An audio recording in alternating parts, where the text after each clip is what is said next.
ठाकरे गटाकडून महागाई विरोधात जनआक्रोश आंदोलन करण्यात आलं। अंबादास दानवे यांच्या नेतृत्वाखाली आंदोलन करण्यात आलं। यावेळी क्रांती चौकात केंद्र सरकार विरोधात जोरदार घोषणाबाजी करण्यात आली। कॉक्रोच जनता पार्टीच्या आंदोलनाला समर्थन मिळालं नाही असं कोण म्हणालं? 11 प्रमुख शहरांमध्ये प्रमुख आंदोलनं झालीत, मात्र त्या आंदोलन दाबण्याचा प्रयत्न झाला असा आरोप खासदार संजय राऊतांनी केला। संजय राऊत काँग्रेसचेच प्रवक्ते झालेत। नीट प्रकरणात दोषींवर कारवाई झाली असूनही विरोधक मात्र राजकारण करतायत अशी टीका नवनाथ बन यांनी केली आहे। मी अखेरच्या श्वासापर्यंत काँग्रेसमध्येच राहणार, काँग्रेसचे चांगले दिवस आणायला आपण सगळे प्रयत्न करू असं आवाहन आमदार विकास ठाकरे यांनी केलंय। कुठेतरी संघटन कमी पडतंय हे संजय राऊतांनी मान्य केलं पाहिजे अशी टीका संजय शिरसाटांनी केली।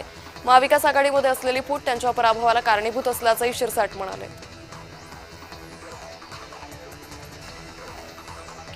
खासदार उदयनराजे भोसले यांनी आशियाई महामार्गावरील कराड येथील उड्डाणपुलाची पाहणी केली। या उड्डाणपुलाचं काम अंतिम टप्प्यात आहे।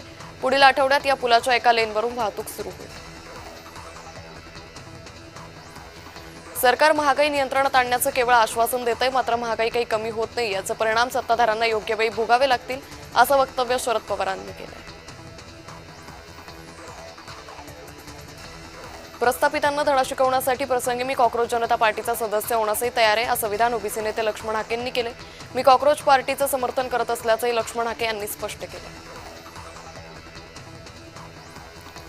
शिवसेनेचा देवरीत मेळावा पार पडला। या कार्यकर्ता मेळाव्यात बच्चू कडू यांनी भाषण करताना कार्यकर्त्यांना आपला मंत्री जर चुकत असेल तर त्याला ठोकून काढा असा सल्ला दिलाय।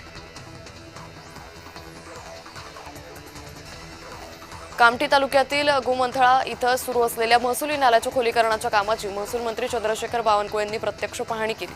पावसाळ्यापूर्वी सुरू असलेल्या कामाचा त्यांनी आढावा घेतला। जर राष्ट्रवादीनं भाजपला टाटा बाय बाय केलं तर आम्ही एकत्र येण्याचा विचार करू या रोहित पवारांच्या वक्तव्यावर सुनील तटकरे संतापले।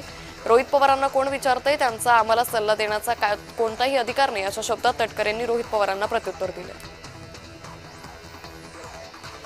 खासदार सुनील तटकरे आणि मंत्री आदिती तटकरे यांनी उपमुख्यमंत्री एकनाथ शिंदेंची भेट घेतली। रायगड विधान परिषदेची निवडणूक बिनविरोध झाल्याबद्दल तटकरेंनी एकनाथ शिंदेंचे आभार मानले।